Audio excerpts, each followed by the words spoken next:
Welcome back to Monster in My Closet, the podcast where we shine a light on the professional world's darker corners. I'm Anil Saxena, joined by my co-host, the founder of Medusas, Morgan Hunter. Each episode, we tackle the fears and faux pas that haunt our work lives, with insights, interviews, and a dash of humor, some stupid analogies, and probably swearing. So if you've ever felt like you're navigating a workplace labyrinth, a never-ending approval process, an evil hall of mirrors, or a constantly ending quarter, you're in the right place. Let's confront those monsters together. Are you ready? Let's begin. Hey everybody, welcome back to another episode of Monster in My Closet. So Morgan, this week, are we scared or scary? Was that like a creaking door or something? So growling zombie. Super scary growling. Yes. So this week, we're going to cross the threshold where personal demons clash with professional duties. We're going to explore balancing the act of supporting employees through personal trials without letting the office turn into a house of horrors. So the three big topics we're going to cover today: the ripple effect of leadership behavior on organizational culture. Second, consequences on employee well-being and operational efficiency. And third, strategies for mitigation and addressing leadership misconduct. So, Morgan, what is it that kind of drew you to this topic? What brought us here today? I have witnessed firsthand some workplace drama. And coming from the most unlikely places, that would be the leadership organization. And it's just so incredibly impactful, not only to employees and the culture, but also to your business relationships. Because if the drama is big enough, it's not a secret. Everybody knows, even outside your organization. So, it starts to impact partnerships, relationships, customer relationships, etc. So I just feel like it's really important to talk about the fact that you got to manage your drama. There is a very interesting statistic from a research paper that Cy Wakeman did. And he said that approximately the average employee spends 2 hours and 26 minutes per day on drama and emotional waste, which could equate to nearly 29% of total wages paid. Now, I think that's generous.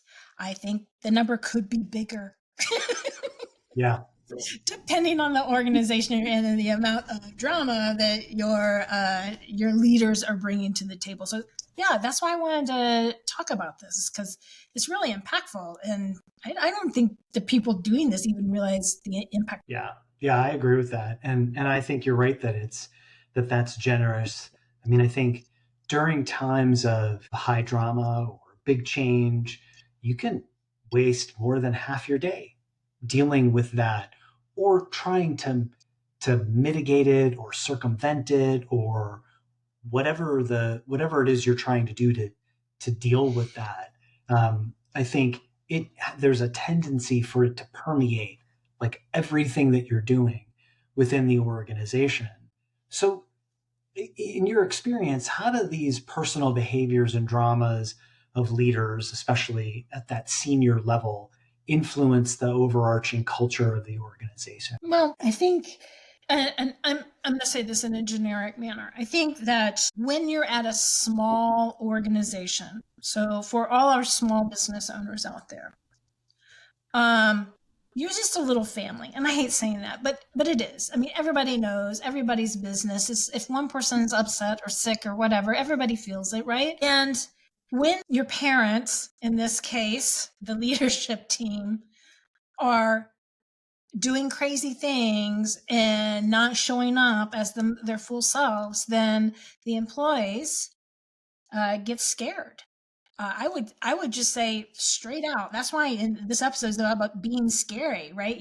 When you bring your drama to work, that is scary to people, because they're like, I signed up for this. My paycheck depends on this. And the people that I put my trust in are showing up in the most incredibly unprofessional way possible on the day.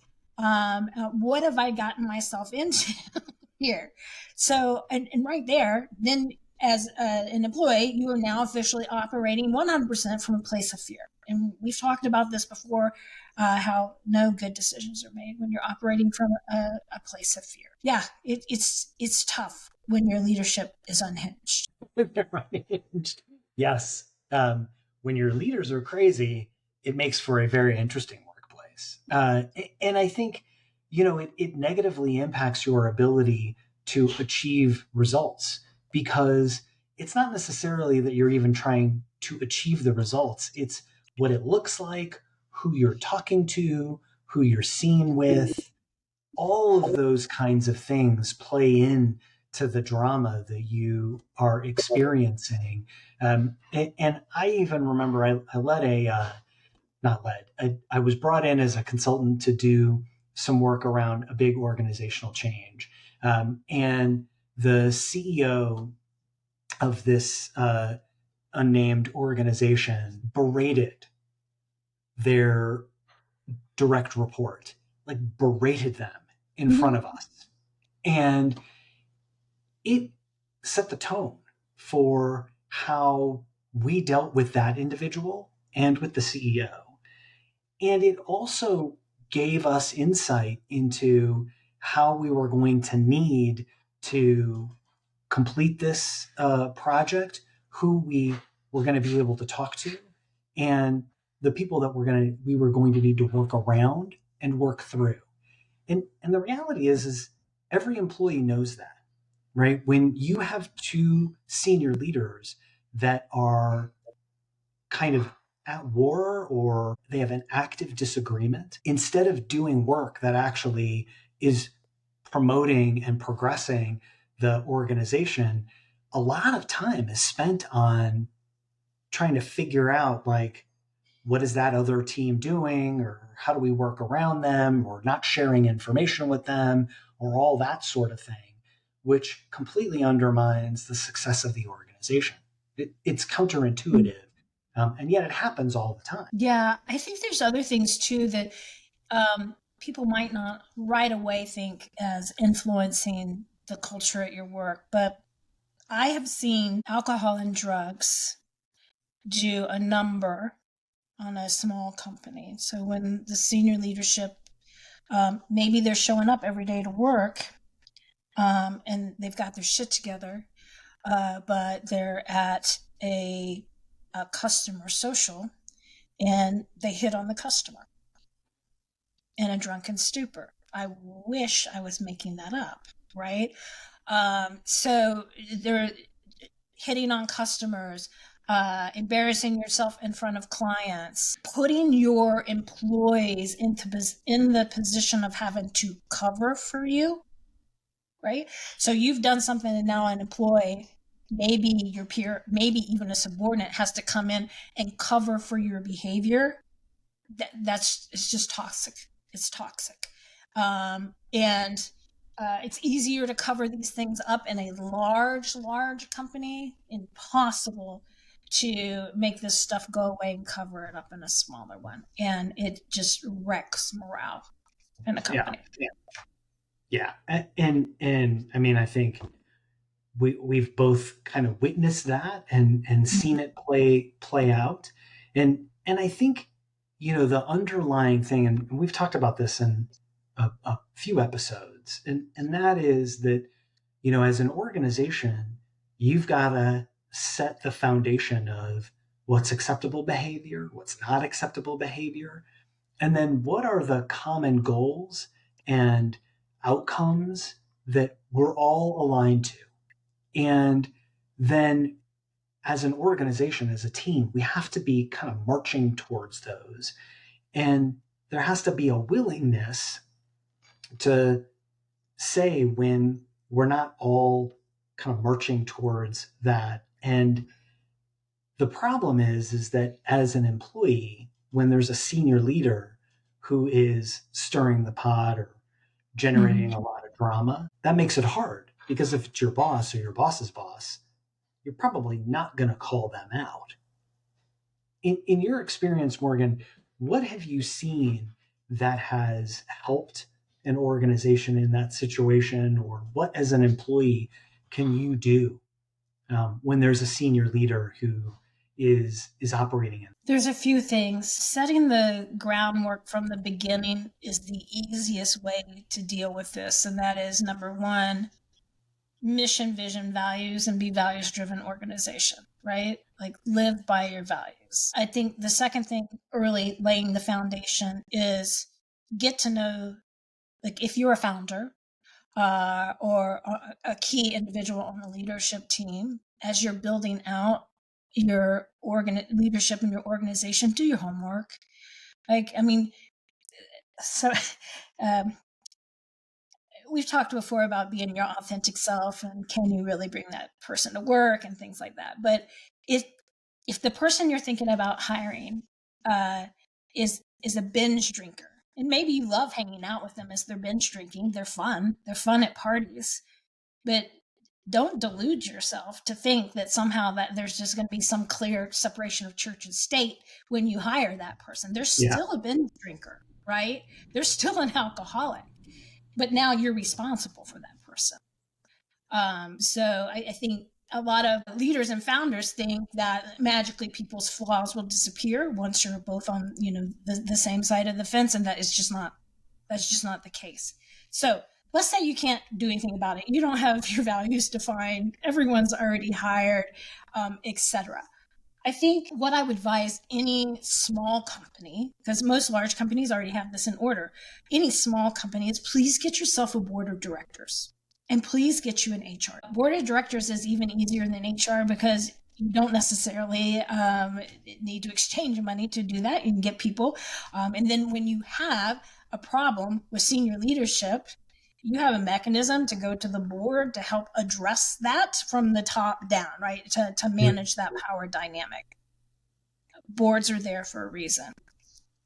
But HR departments, you should always have an HR department and someone you could go to make complaints. And if you're a small company, if there's a way to get that HR capability to be kind of a non-biased third party, right? They're not getting paid by the person that's doing the damage, if you get my drift, right? then it's easier to give that person feedback and course correct. But if the problem is the CEO of the company, the best way out of that is a board of directors. Yeah, I agree. And I think that mechanism of having a group of people that are willing to give that individual direct feedback based on their performance, I think is absolutely vital. And I mean, I think, the other thing that you can do is have everybody on the leadership team get leadership coaching or performance coaching or things like that. You can also do skip level conversations or get anonymous feedback. There's a lot of different ways to get at that person and be able to kind of help them see. Because oftentimes what I've found is that senior leaders don't even know that's how they're being perceived, because nobody's willing to say like, hey, that's shitty what you're saying, or the way you're saying that is not nice. It's counterproductive. And so that's really important. And I think the other thing is that that there's actually something that I'm dealing with lately, and that is there's two leaders that are working on the same initiative, and they both want to quote unquote own it, but they don't like each other, and it's getting in the way of actually having a productive project. And so the way that we're dealing with it is we're saying, look, we need a set of goals, we need outcomes, we need criteria of success, and you guys have to come up with that. And until you come up with that, we're not going to work on this project. And once we have that, we're not going to deal with whatever's going on here between the two of you. We're going to work on those goals and initiatives. And you guys can do whatever you want. In the meantime, we're just going to keep working towards those goals and initiatives. So, I think, if you think about it like a toxic relationship, it's important that you recognize what's happening. And if there's a way to work around it, which is just work through towards whatever the KPI is, do that. If not, it almost feels like at some point you've got to get the F out. Like, I'm you got so to, glad you said that. I'm so glad you said that because I was just sitting here thinking, sometimes the only way to fix it is to extract yourself from the situation. yeah, jettison. 100%. Yeah, And that's hard. Not everyone can afford to do that, but sometimes that's the only way to fix the issue because there is no other mechanism and you need to yeah, preserve yourself. yeah, yeah. And I'll say that that's why, like, as a professional, you don't want, while you're working, you don't want to be burning bridges and destroying relationships everywhere you go. Like, it's not little fires everywhere time. This is why you want to have those good networks, because you never know when you may need to leave an organization. And the worst thing that can happen is to be in a position where you can't leave and you have no alternative but to stay in a toxic working environment. I mean, that's a recipe for disaster for your own health and well-being. And so sometimes you have to make that decision, right? When there is no alternative, when the senior leader refuses to change or doesn't see themselves as a problem, or you can't get a board of directors, right? Yeah. You've got Yeah. to make it okay for yourself to go. Yeah. Yeah.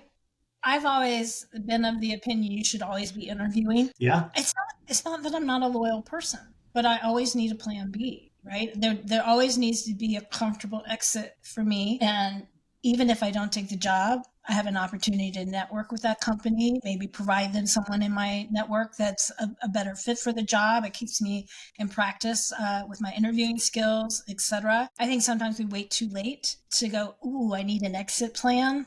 And Yeah. most jobs worth having can take 6 months to a year to get. So Absolutely. And I think, so right, we know the ripple effect on organizational culture is it permeates into everything that's being done. It reduces our efficiency because instead of getting the job done, we're trying to deal with the personalities in the organization. And so one strategy is, there's many, right? Well, so one strategy, let's get a board of directors, let's get an HR organization so that we can have a impartial third party, relatively speaking, that can help to address that. The second is that maybe you need to extract yourself from the situation. Maybe that's the way to deal with misconduct. And I think that the other way and this only is if you feel like you're really secure in your role, is to have an honest conversation with the individual that yeah, is producing that misconduct. I don't know, what's the verb there when you're like, I am doing the misconduct. they're misbehaving. When that person is misbehaving, there are instances where, as an individual, depending on your rank or role, it's Yeah, okay to say something. yeah, I would say. So there's an interesting crossroads. So if you are thinking to yourself, it is so bad I want to leave, and you have started to take action on that, like I'm updating my resume, right? I feel like at that point, you might as well, unless you think great bodily harm will befall on you, whatever, that you should talk to that person, right? Say, look, this behavior is not acceptable to me. I don't feel comfortable looking here. I'm looking for other employment. But my feedback to you is I'm not going to be the first to leave. Other people are feeling this. You need to course correct. Yeah. And sometimes they're like, "Oh my God, thank you so much. I'm going to change my life." And then other times you're just, asking yourself why you waited so long. Yeah. And I think that it's healthy, right, to do as well, because it gives you clarity on whether or not that person is willing to do something, or they're not. And, right. And you can You know, be, they may be yeah, like, "Stay out of my personal business." yeah, yeah. Or, they may say, I disagree. I don't see that. And all of those things are okay. Right. But as you're working in an organization, working for an organization, or leading an organization, it's vitally important that you, at some point, have those kinds of conversations. So it's a tough topic because, I mean, I think if I'm being honest with myself, I get to that place in every organization that once you reach a certain level in the organization, there's always a certain amount of politicking and drama and that kind of stuff that happens, and you either get to the point where you're just like, okay, this is just the way that it is, or you do something about it.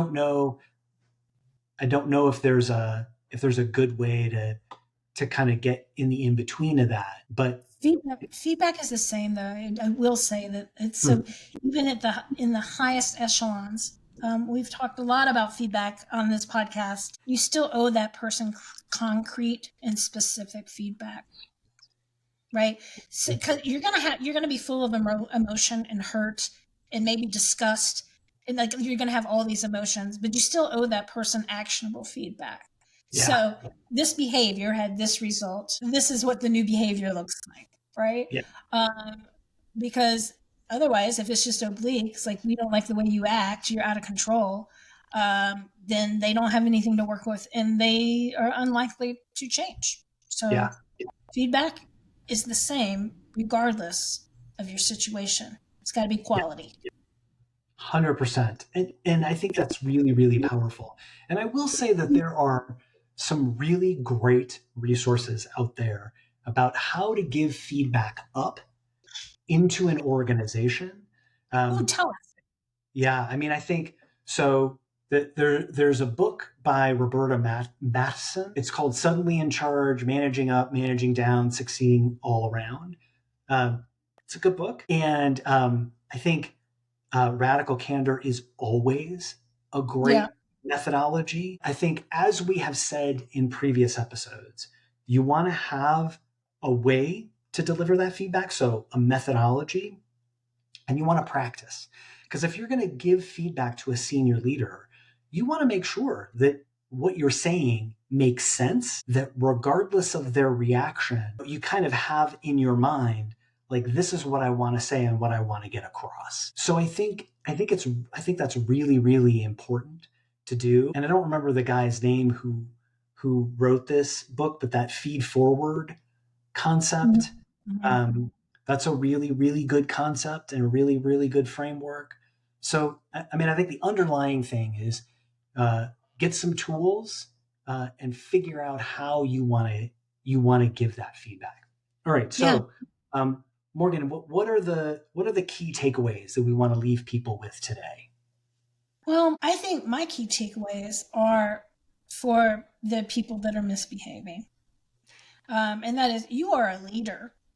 And you may think that the stuff that you do in your personal life or off hours has absolutely no impact on how you show up at work, but it does. Do not delude yourself, right? You need to be healthy and whole in your life to be able to effectively lead an organization. That's my opinion. So even if you think you're showing up 100%, your shenanigans they're right behind you as a shadow.